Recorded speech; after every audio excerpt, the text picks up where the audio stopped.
By now korang mesti dah tengok kan iklan Proton Emas yang terbaru, yang dia punya mesej utama dia adalah markup hijau. Okay, dengar dulu sebelum kita judge. Okay, dalam dunia advertising, setiap campaign tu kena ada satu angle. Okay, senang cerita, angle tu usually adalah naratif ataupun apakah mesej utama dia. Sebab kalau kita nak mention semua benda, memang orang takkan ingat lah kan. Sebab tu kita kena fokus pada satu mesej saja.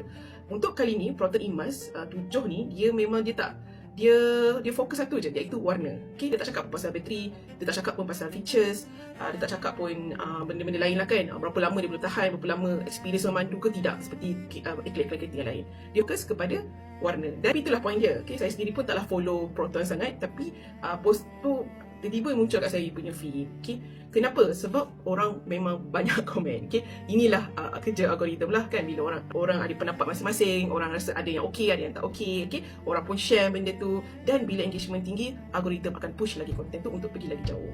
Kan ada pepatah akan cakap, is a bad marketing and good marketing. Okay, sebagai perspektif marketer, saya nampak dari segi awareness, saya nampak dia berjaya lah kan.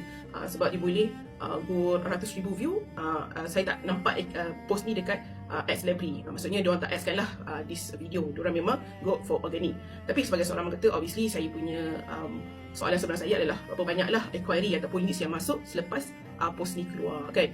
Kalau saya tak ada data tu, sesiapa yang kerja sebagai salesperson Proton, boleh komen lah kat bawah, adakah makin banyak leads ataupun inquiry yang masuk lepas post ni keluar kan. Baru kita boleh macam boleh kata is a good marketing ataupun sekadar viral sahaja.